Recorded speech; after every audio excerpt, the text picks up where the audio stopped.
¿Qué tal? Soy el maestro en Derecho Marcos Pérez Cortés. El día de hoy tenemos esta cápsula jurídica del delito de violencia familiar en Ciudad de México, en referencia a que nuestros suscriptores nos la solicitaron y vamos a iniciar por recordar lo que es un delito. Recordemos que el delito va a ser la conducta típica, antijurídica, culpable, que van a regular los códigos penales, el Código Penal Federal, el Código Penal del Estado de México, el Código Penal de la Ciudad de México. En este caso, vamos a tratar este delito de violencia familiar en particular en la Ciudad de México. Bien, aquí también lo que nos preguntaban en referencia a un delito agravado.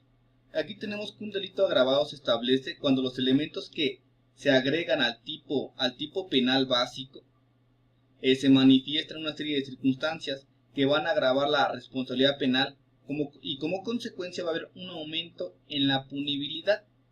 Y al final de esta cápsula tenemos un ejemplo claro de cómo se agrava la punibilidad en este tipo de delitos de violencia familiar.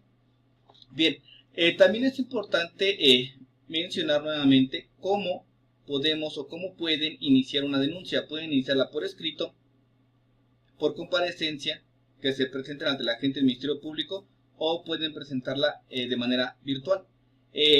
La página de la Fiscalía de Justicia de la Ciudad de México tiene una plataforma exclusiva para que presenten su denuncia por este delito de violencia familiar. Entonces tenemos que van a iniciar su denuncia a través de una plataforma virtual o la inician por escrito o por comparecencia. Posteriormente pueden asignar a lo que sería un asesor jurídico.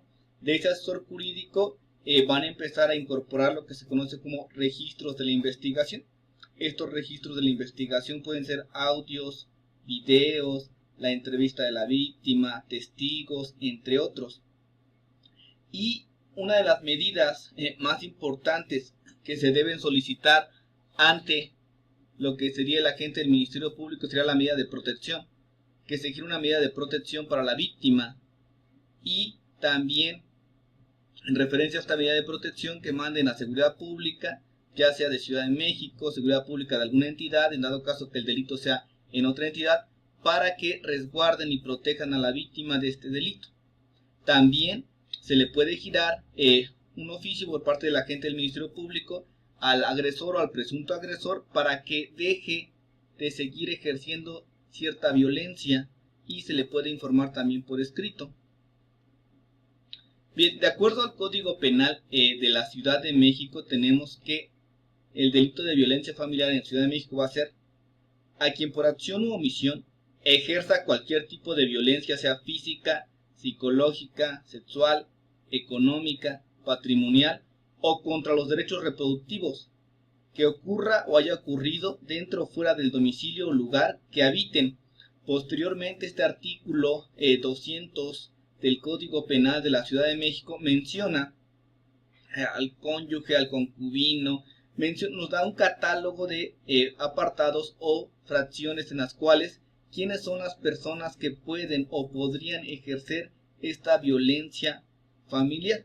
Comúnmente esta violencia familiar se genera dentro de lo que sería un domicilio conyugal, dentro de un domicilio familiar, y puede ser en contra de la concubina, en contra del concubino, en contra de lo que podría ser personas de la tercera edad o en contra de los menores. Ellos, en dado caso, podrían ser las víctimas. Recordemos que una víctima va a ser aquella persona que resiente en su persona un daño físico. En este caso podría ser una cuestión, como nos menciona el Código Penal de la Ciudad de México, violencia sexual, violencia física, violencia psicoemocional o patrimonial. Bien, tenemos que este delito en la Ciudad de México se perseguirá por querella, excepto cuando la víctima sea menor de edad o incapaz y no comprenda el resultado del hecho. Entonces, cuando tenemos en este delito de violencia familiar, al igual que pasa en el Estado de México, cuando haya de por medio una víctima que sea menor de edad, el delito se va a perseguir de oficio y no por querella. o cuando hay una víctima que sea incapaz o no comprenda el hecho que se está cometiendo.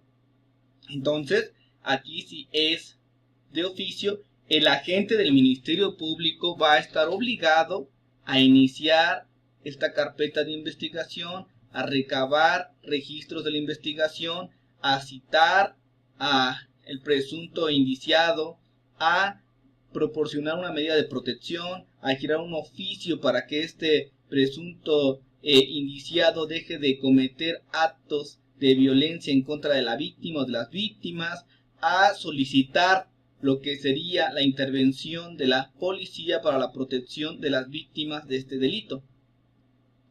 Y cuando es por querella, recordemos que cuando es por querella requiere un requisito especial y de que la víctima tiene que presentarse ante el agente del Ministerio Público a ratificar. Si no hay una ratificación de la víctima, no se va a continuar con la integración de la carpeta de investigación. Pero claramente tenemos aquí que cuando la víctima del delito sea menor de edad, va a ser oficioso y no por querella.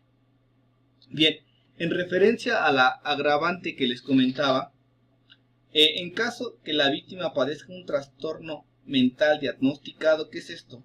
Pues un trastorno que ya tenga un padecimiento que esté diagnosticado por ya sea el psiquiatra, por ser un médico especialista.